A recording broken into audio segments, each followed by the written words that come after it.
안녕하세요. 엄민호 목사입니다. 지금 우크라이나 전쟁이 장기화되어져 가고 있습니다. 그리고 이 전쟁을 보는 많은 사람들의 시각이 자유민주주의를 위해서 싸우고 있는 그러한 전쟁으로 착각을 하고 있습니다. 그런데 제가 예전에 이 우크라이나 전쟁에 대한 말씀을 나눴었지만 이 전쟁은 결코 그러한 전쟁이 아닙니다. 우크라이나의 5.18 혁명과 같은 그러한 전쟁이라고 생각을 하면 될 것 같습니다. 우리 한국 분들은 5.18 민주화 운동을 다 기억을 하실 겁니다. 자유민주주의를 위해서 5.18 혁명이 일어났습니다. 자유민주주의를 지키기 위해 많은 시민들이 봉기를 일으킨 겁니다. 그런데 이 5.18 민주화 운동 뒤에 민주화 운동이라는 민명하에 국가를 전복시키려고 했던 공산주의 세력들의 그러한 악한 계략들도 있었습니다. 그래서 전면에서는 정말 자유민주주의를 위해서 목소리를 내고 그리고 혁명을 일으켰고 그리고 그 민주화 운동을 위해서 많은 분들이 희생을 했습니다. 결코 이것을 부인할 수는 없을 겁니다. 그러나 순수하게 민주화 운동만이 있었던 것은 아닙니다. 그 민주화 운동을 이용해서 말씀을 드린 것처럼 국가를 전복시키려고 했던 공산주의의 그러한 계략이 있었습니다. 몇몇 가지를 통해서도 우리가 분명히 알 수 있는 것은 북한에는 5.18 영웅이 있습니다. 어떻게 북한에 5.18 영웅들이 있겠습니까? 이 5.18 혁명을 위해서 간첩으로 한국에 넘어와서 실제 그 5.18 광주 사태 때 투입이 됐던 많은 북한군이 있었다는 것을 반증하는 그러한 사례입니다. 또한 5.18 민주화 운동 때 그 시민군들이 많은 총기를 탈취를 했었습니다. 순수하게 민주화 운동을 했었다면 조직을 만든 후로 곧바로 첫 번째 했던 일이 무기고를 탈취해서 무기를 빼앗는 거였는데 어떻게 순수한 민주화 운동을 하는 사람들의 첫 번째 행동이 무기를 탈취하는 것이 될 수 있겠습니까? 그리고 무기고는 민간인들이 절대 알 수 없는 비밀 장소에 있습니다. 그런데 어떻게 순식간에 무기고가 어디에 있는지를 알고 그리고 거기를 습격해서 무기를 탈취할 수 있습니까? 일반인들은 결코 할 수 없는 일입니다. 거기에는 분명히 훈련되어진 군인들이 있었기 때문에 가능하다라는 것입니다. 그렇다면 그 군인들은 대한민국 군인이 아니라는 것은 너무나 자명한 사실일 겁니다. 그리고 민주화 혁명을 위해서 총을 들고 싸웠던 시민군들의 많은 사진들을 보면 한 가지 특이한 점이 발견됩니다. 다른 게 아니라 많은 시민군들이 총을 맬 때 개머리판이 위로 가게 맸다는 것입니다. 저는 90년대 초에 군대 생활을 했는데 M16의 마지막 세대였습니다. 군대에서 총을 맬 때 반드시 총구가 위로 가게 매야 됩니다.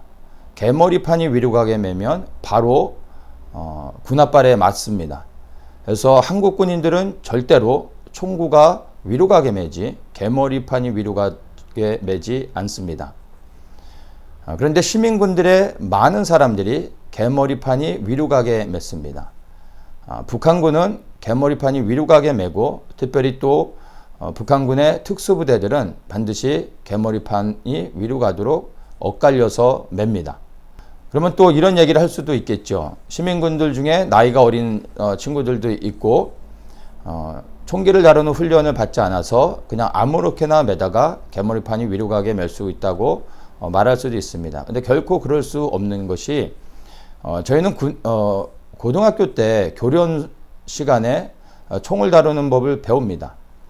그때도 반드시 총구가 위로 가게 맵니다. 그리고 군대 훈련을 받지 않았어도 대한민국 모든 사람들은 총을 맬 때 본능적으로 총구가 위로 가게 맵니다.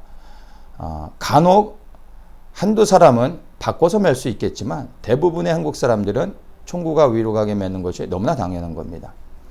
그래서 여러 가지 더 많은 이 또 증언들 그리고 또 사실들이 있지만 뭐 그것을 이야기하는 것이 아니기 때문에 이 5.18 혁명은 다시 말씀드리면 정말로 자유민주주의를 위해서 많은 분들이 희생하며 싸웠던 민주화 운동입니다. 그것에는 정말로 뭐 부인할 수 없는 사실입니다. 그러나 우리가 분명히 기억해야 되는 것이 이 5.18 민주화 운동 뒤에 그런 공산주의자들의 국가를 전복시키려고 했던 악한 의도가 있었다는 것도 우리는 이제는 새롭게 역사를 인식하며 분명히 기억을 해야 될 것입니다. 자, 이와 마찬가지로 지금 우크라이나 전쟁은 한국에서 일어난 5.18 혁명과 같은 것입니다. 많은 우크라이나 국민들은 나라를 지키기 위해서 생명을 걸고 총을 들고 지금 싸우고 있습니다. 국가를 지키기 위해, 나라를 위해서 희생하고 있는 것입니다. 그런데 이 전쟁을 일으킨 젤렌스키는 사실 국가를 위해서 전쟁을 일으킨 것이 아닙니다. 그는 이 세계를 움직이고 있는 이 세계 정부 세력의 앞잡이로서 우크라이나 전쟁을 통해서 많은 혼란을 주고 또 세계의 어떤 평화와 그리고 경제를 무너뜨리기 위해서 이 우크라이나 전쟁을 일으킨 사람입니다. 우크라이나 전쟁이 일어난 이유는 우크라이나가 나토에 가입하려고 했었기 때문에 러시아가 침공을 했습니다. 그리고 지금 이 전쟁이 일어난 상황 가운데 미국을 비롯해 유엔과 대부분의 서방 국가들이 전폭적으로 우크라이나를 지원하고 있습니다. 무기를 지원하고 있고 전쟁할 수 있는 자금을 지원해주고 있습니다. 모든 필요를 지원해주며 전폭적으로 우크라이나가 전쟁할 수 있도록 계속해서 도와주고 있습니다. 겉으로 보기에는 정말 우크라이나 편에 서서 전폭적인 지원을 해주고 있는 것처럼 보입니다. 그런데 사실 그렇지 않습니다. 정말로 우크라이나를 도와주려고 하는 마음에 진심이 있는 그러한 행동을 한다면 단 하나를 해야 되는 겁니다. 그게 뭐냐면 우크라이나가 나토에 가입할 수 있도록 도와주면 되는 겁니다. 전쟁이 일어난 이유가 바로 우크라이나가 나토에 가입하려고 했던 문제 때문입니다. 나토 가입을 허락해주는 순간 이제 동맹군이 되어져서 우크라이나를 위해 싸울 수 있게 되는 겁니다. 그게 정말 우크라이나를 도와줄 수 있는, 진정으로 도와줄 수 있는 유일한 길입니다. 그런데 서방 국가들은 결코 우크라이나가 나토에 가입하는 것을 반대하고 있습니다. 결코 허용하지 않을 겁니다.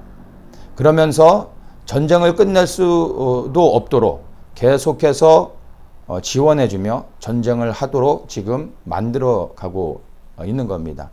젤렌스키는 지금 안전한 방공호에서 많은 사람들을 선동하며 우크라이나 국민들의 60세 이상의 모든 남자들을 전쟁터로 몰아넣고 있습니다.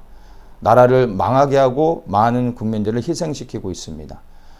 그의 아버지는 이스라엘에서 초호화 저택에서 평화롭게 살고 있습니다. 그의 아내와 자녀들은 영국에서 초호화 호텔에서 동일하게 편안하게 살고 있습니다. 그도 언제든지 영국이든 미국이든 아니면 이스라엘이든 어느 나라든지 나라가 망해도 곧바로 피신해서 평생도록 부유하게 살 수 있는 그런 많은 돈을 가지고 있는 사람입니다. 그는 평화를 위해서 아니면 우크라이나의 자유민주주의를 위해서 싸우고 있는 영웅이 아닙니다. 젤렌스키는 자유민주주의를 수호하고 있는 이 시대의 영웅이 아니라 저 세계 정부 세력들의 앞잡이가 되어져서 한 나라를 무너지게 하고 모든 국민들을 피폐하게 만들고 있는 인간의 탈을 쓴 악마입니다. 이 전쟁은 결코 쉽게 끝나지 않을 겁니다. 러시아가 이기지도 않을 것이고 그리고 우크라이나가 결코 또 지지도 않을 것입니다. 언제 끝날지는 알 수 없지만 최대한 장기화 되어질 겁니다. 지금 이러한 장기화가 되어지면서 세계 경제가 무너져 가고 있습니다. 그리고 또 다른 전쟁의 소식들이 점점 들려오고 있습니다. 우리는 지금 우크라이나의 전쟁과 전혀 상관없이 영향받지 않으며 살아가고 있는 것으로 생각하고 있습니다. 그런데 결코 그렇지 않습니다. 이 전쟁으로 인하여 석유값이 폭등하면서 모든 가격이 올라가고 있습니다. 그리고 곡물 가격 또한 엄청나게 치솟고 있고 전 세계적인 식량의 위기 사태가 지금 오고 있습니다. 우리에게도 실질적인 위협이 되고 있는 그러한 문제입니다. 그럼에도 불구하고 많은 사람들이 당장에 나에게 어떤 피해가 없기 때문에 사람들이 이 전쟁이 우리와 상관없는 것으로 생각하면서 살던 대로 살아가려고 하고 있습니다. 그러나 우리 그리스도인들은 이 전쟁을 통해서 우리가 기억을 해야 될 것이 있습니다. 누가복음 21장에 보면 주님의 재림에 대한 사인으로 전염병이 있습니다. 코로나를 통하여 전 세계적으로 이런 전염병이 퍼졌다라는 것을 우리는 분명히 기억을 해야 됩니다. 또 다른 사인 중에 하나 큰 것이 뭐냐면 바로 전쟁입니다. 이 우크라이나 전쟁을 말씀드린 것처럼 결코 쉽게 끝나지 않을 것입니다. 그리고 또 다른 전쟁을 불러오게 될 것입니다. 그리고 그러한 전쟁들의 결과는 바로 전 세계의 모든 경제를 무너지게 하는 것입니다. 그리고 경제가 무너짐으로 인하여서 새롭게 뉴 월드 오더를 통해 새로운 경제 시스템이 전 세계에 구축이 되어집니다. 그러면 세계 단일 경제가 이제 새롭게 수립되어질 수 있게 되는 것입니다. 모든 것은 단일 정부를 위해 지금 달려가고 있는 중입니다. 전염병은 시작되었고 그리고 이제 새로운 전쟁들이 일어나고 있는 시대에 살고 있습니다. 우리는 이런 시대적인 상황들을 영의 눈을 열어 분별할 필요가 있습니다. 그러나 땅에 일어나고 있는 일들 때문에 우리가 두려워할 것이 아니라 이제 곧 하늘에서 임할 하나님의 나라에 대한 소망을 가지고 우리가 우리에게 주어진 삶의 현장 가운데서 기쁨과 감사로 또 주님을 사랑함으로 오늘도 우리의 자리를 지키며 깨어 분별하며 하나님의 나라가 이 땅에 임하는 일들을 위해 우리가 마음을 모아 우리가 함께 기도하며 더욱더 깨어 있어야 할 것입니다. 베드로전서 4장에 보면 만물의 마지막이 가까웠으니 그러므로 너희는 정신을 차리고 깨어 근신하라 이렇게 말씀하고 있습니다.